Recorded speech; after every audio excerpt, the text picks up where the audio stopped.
Hello everyone, let's go to the 115th example. Declare an array of integers with 10 positions. Read and stores values at each position. Then, using an int pointer, add 1 unit to each position of the array. Print the array before and after the modification. So, I am including two libraries, the stdio.h, which allow us to use functions such as scanf and printf, and the stdlib.h. For example, with stdlib.h we can alloc memory for this pointer. As you can see, for example, malloc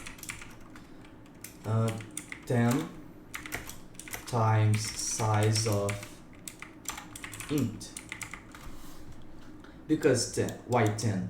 Because we have 10 positions. And in this case, I am asking to the computer to give to me 10 times 4, I think it's 4 bytes, the int variable, for this program. And then when I finish the program, I will just have to free the memory that I asked the computer.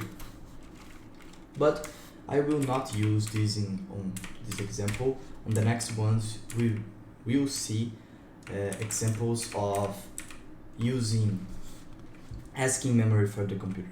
So let's go to the program.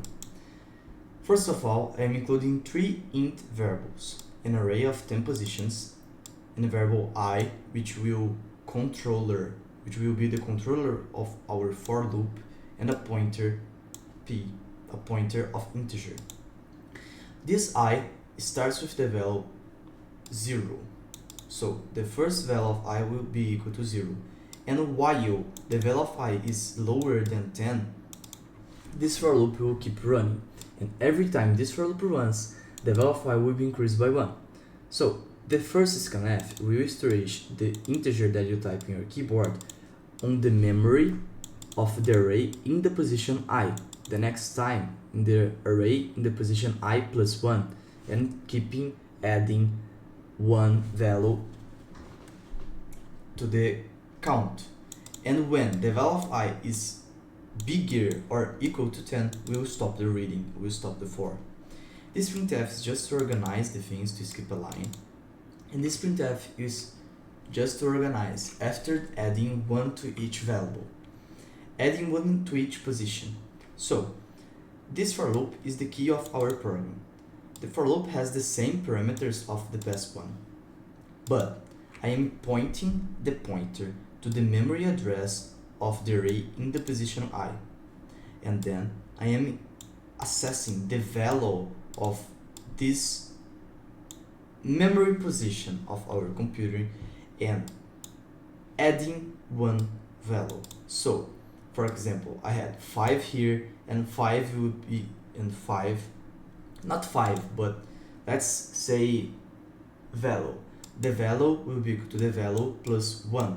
So for example, 5 plus 1 will be equal to 6. And this is how I change the value. And this printf will just print the array, because as this pointer points to the position, I am changing the value in the position of this array. So we will defunction.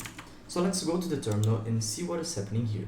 I will type 10 integer variables. 1, 2, 3, 4, 5, 6, 7, 8, 9, and 10. So after adding 1 to each value, we will have 2, 3, 4, 5, 6, 7, 8, 9, and 10. And 10 and 11. So, thank you for your attention. Link for the script is on the video description, and subscribe for regular content.